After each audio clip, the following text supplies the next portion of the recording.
My name is Rahul Molla, and I'm one of the faculty in the Radiation Therapy Department at the Michigan Institute of Education at UHN. Today's presentation will cover the use of VERT to support teaching during the COVID pandemic. So just a few objectives there. In this presentation, I'll be addressing the following: a brief overview of the treatment delivery course prior to COVID, how in response to COVID-19, we were able to restructure this course to run completely in a virtual format, and what lessons we have learned so far, and what do we see looking ahead. So traditionally, our students participate in the treatment delivery courses throughout their didactic setting, starting in the winter semester of their first year at our institute. Labs typically begin by addressing pre-lab assignments, reviewing patient records on Mosaic, and allowing the students to practice their psychomotor skills by setting up our phantoms in the lab. Throughout the setup, other topics are touched upon as well, which include patient care, anatomy, oncology, and treatment planning. Following the setup, students would perform an image-guided acquisition of the phantom as per the protocol, whether that be orthogonal KV or cone beam CT. As you can see on that slide, on that note, Linacs are cold, the ones that we use, and therefore they do not produce MV X-rays, and therefore we do not do any MV imaging. However, they are fully functional in all other ways. Now, with the outbreak of COVID-19, radiation therapy courses such as treatment delivery, unfortunately, have had to move and continue in the online environment. As per the previous slide, as you can see, a heavy emphasis was for students to practice their skills, demonstrate the understanding, and model professional interactions expected in the real-world setting of our profession. Thankfully, Michener has used to its advantages resources, infrastructure, and training in light of COVID. And VERT has allowed this process to move online and allowed our students to continue their educational journey.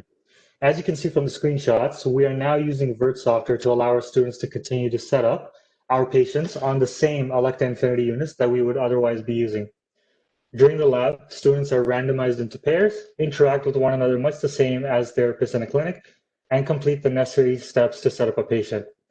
This includes setting up the rooms, setting up the couch, identifying the patient, setting up the patient while avoiding collisions, and image-guided assessments.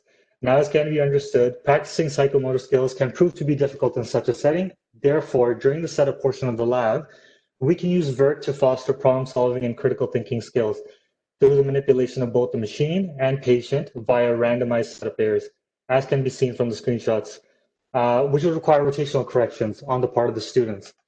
In addition, laser errors can also be introduced, which would have our students thinking about, let's say, additional QA procedures required. Also, as can be seen from the cone beam CT of our head and neck patient above, students complete their respective auto or manual match as per the protocol and can apply their decision-making skills to determine accuracy and efficacy of the bolus placement. Now, we are talking about VERT and not online conference tools, but thanks to GoToMeeting, and that's what we use at the Michener Institute for this particular course, students can take control of our keyboard and mouse and therefore use the software that's on our faculty laptops, of which we have 3, to set up our patients in lab. Continuing this further, and knowing that there's a reduced skills component, we have now made an effort to delve into the rationale for radiation medicine decisions. This slide shows a potential case scenario that we would cover.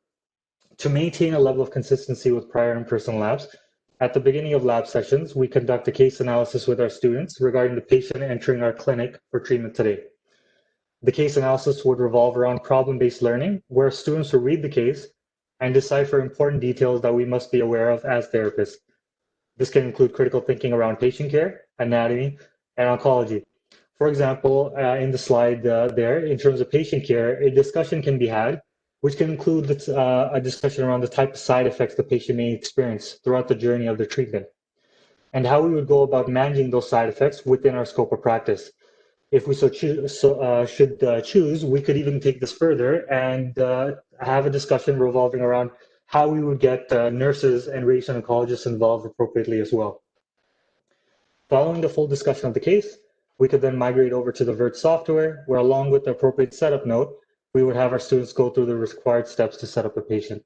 Now that we have reviewed the case scenario, we can then visualize our previous discussions in VERT. Sticking to our previous example of head and neck, we can visualize in terms of cross-sectional anatomy, our treatment volume. So we've had this conversation already with our students, where are our GTVs, what is our GTV, and where, as a result of that, are our CTV and the PTV.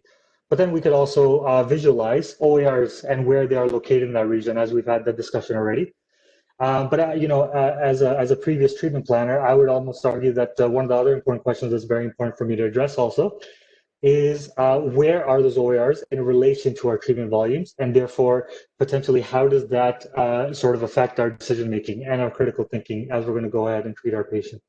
Also in VERT, we can then continue to visualize some of the oncologic details we discussed in the analysis of the case. Case scenarios are created keeping in mind such questions that are important for a radiation therapist to think about, whether they are in CT simulation, treatment planning, or on the treatment unit. Our discussions will therefore revolve around what are the risk factors, for example, that an oropharyngeal cancer patient will potentially be affected by. How do they tend to present? How is it diagnosed? And how is it staged? Specifically for our case scenario, what does it mean if a patient is staged at stage 3? Are lymph nodes involved? How does a stage 3 diagnosis or staging be affected if the patient was HPV positive? How are the patients typically treated, depending upon the case scenario, and why are we currently proceeding with the current treatment regimen? We can then relate this information back to the anatomy on screen and, for example, show our patients the location of appropriate treatment volumes, such as lymph nodes, which are, alongside the tight-knit OERs in the head and neck region. And last but not least, building on our oncology, if radiation therapy is indeed involved in the treatment of our patient, what is the dose we will be treating our patient with? VERT is advantageous in, in that the treatment plans are already embedded within the software and allow us as faculty to apply a dose wash to our volumes of interest in situ. Based on subsequent probing questions, we can determine whether we are achieving our goals for GTV, CTV, and PTV coverage, and whether we are limiting our dose for our organs at risk to below TD5/5s. In addition, in an effort to reinforce topics discussed in other courses, we can apply clinical goals in this qualitative setting by using the legend and scale on the side to see how much dose an organ is receiving. This can be used both on serial and parallel organs appropriately, but of course with a pinch of salt, because we are not using DVHs, that is yet.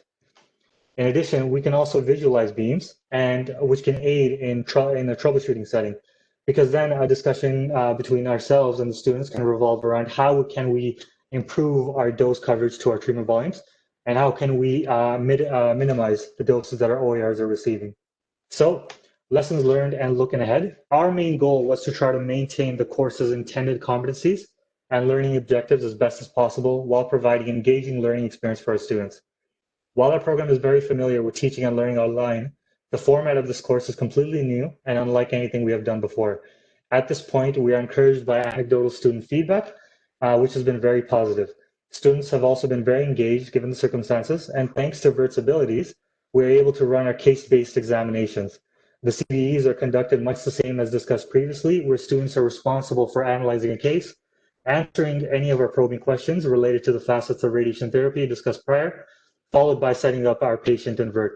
Engagement of the students is also further aided by our respective faculty who have made a concerted effort to concentrate on reinforcement of concepts taught on a weekly basis.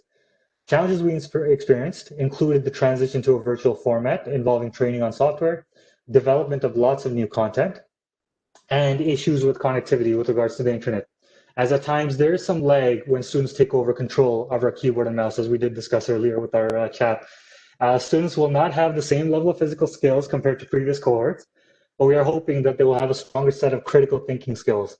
Ultimately, a holistic approach affords the faculty the opportunity to scaffold critical thinking and problem-solving skills, all thanks to VERT's capabilities. Inevitably, what COVID has created is a testing ground of sorts, and the semester is currently underway, will be a proof of concept and will provide valuable guidance when preparing for future courses. I have no doubt that COVID-19 will not only alter healthcare and the way we take care of our patients, but also the educational environment, having long-lasting effects on teaching and learning, as well as our assessment strategies. Upgrading to VERT 4, as we just learned, with its additional quantitative tools, and potentially maybe in the future cloud-based VERT will only further aid in providing the adequate learning environment for our students, further allowing for that asynchronous and asynchronous ability. And that wraps it up for me, folks. Thanks so much for the opportunity.